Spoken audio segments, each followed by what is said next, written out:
Judul cerita renungan ringan malam ini adalah ujian sebagai pelayan Tuhan.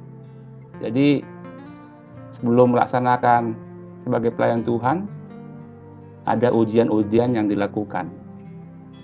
Demikianlah ceritanya. Pada jam 3 pagi musim dingin, ini terjadi di Eropa. Seorang calon misionaris menaiki rumah pengujinya. Jadi dia cepat bangun. Dia diantar ke ruang belajar dan disuruh menunggu sampai pukul 8 pagi untuk diwawancarai. Ketika tiba waktunya, pendeta tua yang hendak mengujinya mengajukan beberapa pertanyaan. Dapatkah engkau mengeja? Ya, Pak Pendeta, jawab calon pelayan. Baik, tolong eja kata pelayan. Diejanya pelayan, P E L A Y A N. Bagus, kata pendeta tua itu, pendeta senior. Sekarang, apakah engkau mengenal angka? Tanya pendeta penguji, pendeta tua, pendeta senior. Ya, Pak Pendeta. Berapa 2 kali 2? Jawab calon pelayan, 4. Bagus sekali, jawab pendeta senior pendeta itu. Saya rasa engkau lulus ujian. Saya akan bertemu dengan dewan besok. Pada pertemuan dewan, pendeta tersebut menceritakan hasil wawancaranya dengan calon pelayan itu. Katanya, calon pemuda itu memiliki semua persyaratan untuk jadi pelayan, ujar pendeta tua itu. Pertama, saya mengujinya dalam hal penyangkalan diri, bahwa ia bisa bangun jam 3 dari tidurnya yang nyenyak, memenuhi undangan saya tanpa mengeluh. Kedua, saya mencoba ke tepat waktu, dia datang dengan tepat waktu. Ketiga, saya menguji kesabarannya. Saya membuatnya menunggu selama 5 jam untuk menemui saya, setelah menyuruhnya datang pada jam 3 pagi. Keempat, saya menguji penguasaan dirinya.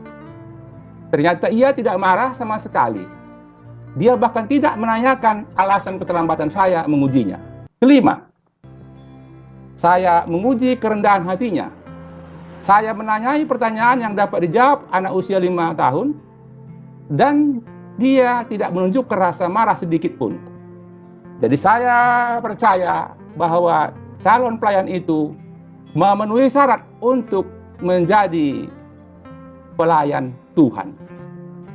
Dialah pelayan Tuhan yang kita butuhkan. Dari cerita renungan ringan malam ini, kita mendapat makna. Adakah penyangkalan diri kita? Adakah tepat waktu? Adakah kesabaran? Adakah penguasaan diri? Adakah kerendahan hati sebagai syarat pelayan Tuhan? Benarlah firman Tuhan dalam Galatia 5:22-23. Tetapi buah roh ialah, saya menghafalnya dengan, atau kita dapat menghafalnya dengan kasuda samuba slepe. Kasuda samuba slepe. Kanya kasih, sonya sukacita, damainya danya damai sejahtera. Samubanya sanya kesabaran, munya kemurahan, banyak kebaikan. Selepenya senya kesetiaan, lenya kelemah lembutan, p-nya penguasaan diri. Samuba, kasuda samuba selepe. Kasuda samuba selepe. Tentunya ini sudah dimiliki pelayan Tuhan yang diuji pendeta tua itu. Dengan adanya buah roh, kasuda samuba selepe, kita dapat menjadi pelayan Tuhan. di pelayanan Tuhan itu bukan pendeta saja, bukan pertua diaken saja, tapi semua kita bisa di pelayanan Tuhan. Dengan adanya Kasuda Samubah Slepe, kita dapat tidur nyenyak malam ini. Dapat tidur nyenyak malam ini. Dengan tidur nyenyak malam ini, kita dapat bangun segar. Jadi kita bisa bangun segar. Dengan bangun segar, kita dapat menerima hari baru dengan penuh sukacita. Jadi besok hari baru, hari Sabtu, kita terima dengan sukacita. Karena ini adalah hari Jumat. Tuhan memberkati.